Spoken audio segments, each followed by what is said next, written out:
Hi guys, it's been a long minute since I've done a video.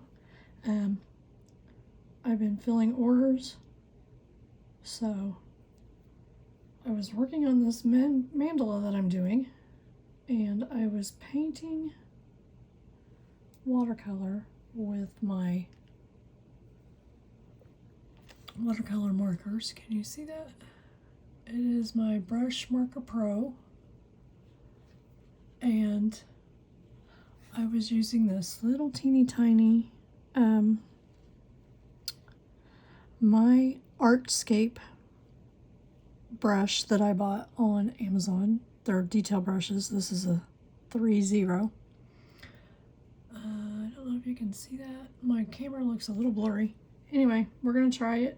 I just wanted to show you how to paint really fine detail with your watercolor markers. So what I do, I cannot do it over the picture because, and this is my very sound advice, do not load your brush from the marker over your artwork. I'm going to do it right here very gently over this and hope I don't make a mess. So you want to just tap your paintbrush on your marker tip and it will load up the paint. And then I like to hold it down, like the point down, while I'm waiting to load up again so that it will get a lot more ink down in there. Now, if you have this particular set of brushes, it does suggest that you store these with the cap up, because pointing it down makes all of your liquid go to the point and it will oversaturate into your cap. So I've already drawn this all on here in the black. And the great thing about these markers, if you go over the black like here, like if you go over the black like that, it goes through the black and doesn't leave ink on top of the black. However, when you're doing something like this, dainty little flowers, you need this little teeny tiny fine brush, and just go very slowly and take your time. And as you can see, tapping that brush on the end of that pen put a whole lot of ink on there, and you can go a long way with that little bit. And another thing you do want to try to do when you're doing this, you want to get up to the line as close as you can, but just leave a tiny little bit of, and by tiny, you probably can't even see it on the camera, but sometimes this paint will bleed into, it bleeds out just a little bit. So if you just leave that really fine white edge, if it's going to bleed, it will bleed into that white and not into your part that you don't want covered in watercolor. So I do not want my flowers and leaves to have blue in them. So I'm going to leave a little tiny, it's so minute you just about can't see it. And then after you load up your brush, let me try this again. I want you to be able to see on there, but I can't get it too close. When you're tapping and you lift up, you could see a little bit of wet. I don't think you can see it on there. This part of your paintbrush is called the heel of the brush, and you want to get a lot of paint into there because that's what feeds the brush while you're painting with it. Okay, so after you've loaded your brush, you don't want to start on a little teeny tiny area like this, because you've got a lot of paint on that brush and it'll be really heavy right there, and it was likely to really bleed there. So I like to start on a bigger area after I load the brush, and you can just then use your paintbrush like you would the tip of the marker only you just then have a extremely fine marker point, I guess is what I'm trying to say. And I know a lot of you, when I do these videos where I'm doing this little detail work, I've had a lot of comments on how steady my hands are. They're not. I shake really bad. But if you're a shaker and you're going to try to do something like this, just commit to it. When you get your brush down, just commit to it, and usually your hand won't shake as bad. If you hesitate, like if I hesitated right there, my hand starts shaking. If I give it the opportunity to shake,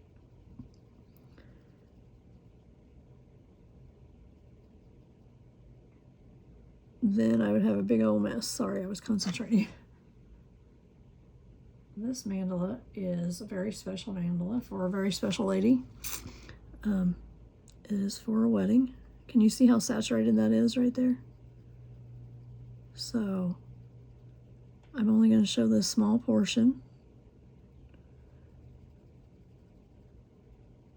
of the whole thing because I want it to be a surprise, kind of.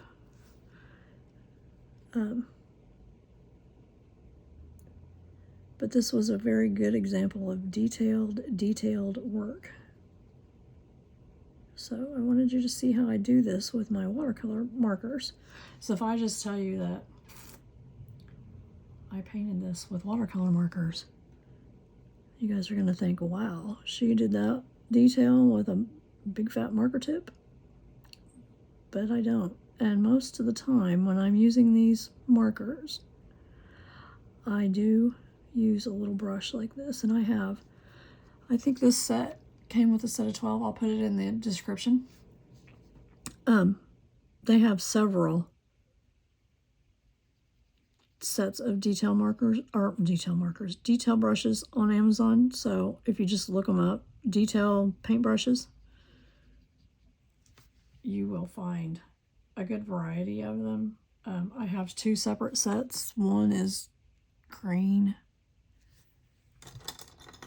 This is my other one. It's called Golden Maple. They have lots of different tips on those too. But I like to keep about 2 sets because they wear down because I use them so much. Also, this paint will, when it's still damp, it will come off on your skin while you're painting. So it's good to have something to put your hand on. So I keep a piece of paper. I keep all my scraps. When I cut down a piece of paper, I keep those scraps for things like testing paint, testing how a colored pencil blends, how paint blends. They're just my little test sheets. Sometimes I take notes on them. I cut them up and, like, here's my sample of what I thought about doing on here. And then I could lay it on here and see how I liked it before I committed to putting all that paint on there. So your scrap pieces of paper are very important little things. So just keep a little, I have a little wooden, like, crate box. Actually, I got it at an antique store. And one time in its life was a cheese crate from, I don't even know when cheeses were kept in wooden boxes. And see right there, I got a little bit of color in that petal. I'll show you what I do when it happens.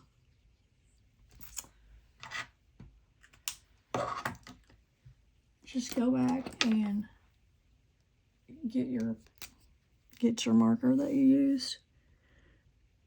And now I can't even find where I did it. And just go back and make your line go back over that. And you'll just take it right out of there. And the good thing about the Uni-Pin, these are extremely waterproof. Like, you can see that I'm going right over the black. And it does not smudge. It doesn't smear. Occasionally, I don't know what it is about yellow. Occasionally, the yellow will pick up the black.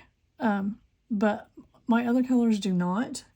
pick it up, and these will go over the top of watercolor really extremely well. So I always include a link to the Uni-Pin. They are my favorite fine liner pens. As you can see, this right here is really, really, really fine, and this is really fine, and this is, so I'm going to start here and get some of that ink that I just picked up. Well, it's not really ink, watercolor that I just picked up, so that I can get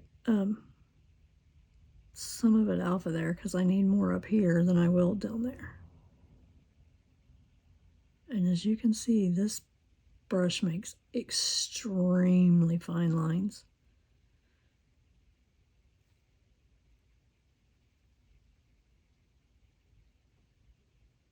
This is actually my favorite way to use my BrushMarker markers.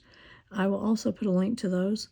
I will tell you that they are very, they do cost a lot. I think there's a small set that's like $50. I went ahead and got the big set because if you've heard me in any of my videos, you know that if I try a $50 set and I love them, then I'm going to need all of the colors. So it's now to the point where we just buy the big set, and then I have them all from the get-go. But I have been using these probably close to a year now. I use them in my worlds that I do. I use them in my mandalas. I use them for my bookmarks.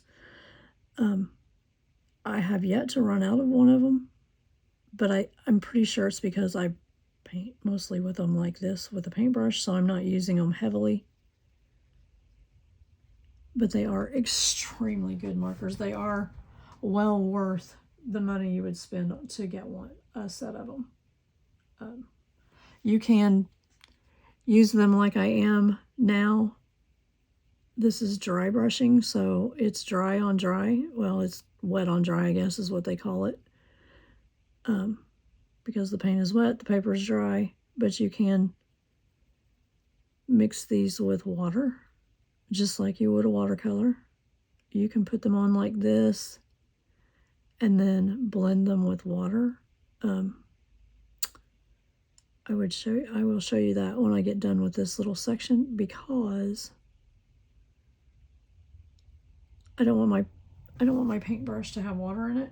I only want it to have ink, because then the ink soaks into the dry paper, the watercolor soaks into the dry paper without deforming the paper. But if you add water to it, then it warps the paper, and then your picture will be all kind of cattywampus. So you don't want to do that, especially if you're doing one like this that's gonna, is gonna be framed and it needs to be really flat. You don't want to add water in there to warp the paper. But if you did, and your paper warps, and this goes for any painting you're doing, if you are doing a wet on wet and your paper is warped, take your blow dryer to it from the back of the paper when you're drying it. If you're doing like a watercolor, excuse me, I've had bronchitis for 3 weeks now. I finally have a voice back. Anyway, if you're doing a watercolor painting and you use a blow dryer on the front to dry your watercolor, also turn it over and dry it from the back, and it will help straighten the paper out. And if you have one that you've done that you let dry on its own and the paper kind of warped, you can always take like a very damp cloth and wet the back of the paper with that, and then dry it, blow dry it, and it'll take that warp out. And you can move the paper around when you blow dry it to get it to flatten out like you want it to. And usually that'll do a pretty good job of it. So we're almost done with this little detail. It does take a lot longer. If I just went in there with this marker, I would be long finished, but I would have one big mess, because even though this pen comes to a very fine point, it is not fine enough for this kind of work. So when I load up the brush, I like to find an area right up against that dark black to unload a lot of that ink so that it just goes away from the black. I don't know what it is. It's kind of magical. But as you can see with this port right here, that is very fine area. And this brush just makes that work easy. Now, I really need to load up again, but I don't want to do too much. So I'm just going to like tap it a couple times and try to pick up only on the tip of the paintbrush, so that by the time I get up to that flower, I'm back to the amount of paint that I need to not make that bleed.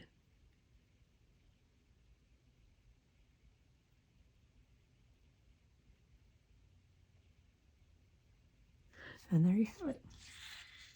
That's how you do fine detail work with a paintbrush. You can go back in if you see some little lighter areas and just touch it up a little bit. It'll blend right in. Where if you were using the marker and you overlap, it might not blend so well. Now I'm going to show you on this little scrap here how to blend this with water. So load your brush off your pen again. And let's say you're doing a bookmark and you have a really small area, but you want to use this like a watercolor. So you just put that on there, and then you just pick up some water, and you can use this just like a watercolor. And it will fade out just like watercolor does. And you can even just go back over it, and you'll see how it changes the whole thing again.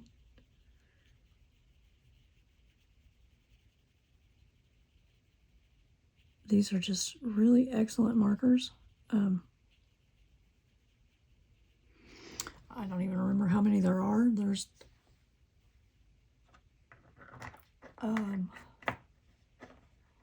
a very, very large variety. You have a large variety of blues, greens, yellows, oranges, reds, pinks. There's a really good variety of grays in here. There's like 3 neutral grays, 3 blue grays. I'm trying to remember what all my grays are. 3 cool grays, 3 neutral grays, and 3 warm grays. So you have a good variety of grays, and you can use the grays on top of this to make your shadow if you want to do that. I have the Tombos. I really have to be honest with you. I bought these. They're small sets. My granddaughter paints with them a lot, but to tell you the truth, I've never really used them this way.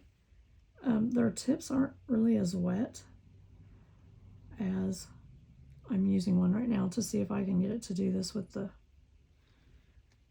So you can pick up color, but as you can see, it just does not pick up nearly the amount of paint that this one picks up. So if you're a watercolor marker person, I absolutely suggest the BrushMarker Pros. I'm going to try that with, we'll try the water with that blue and see if it does like the other one, just as a test.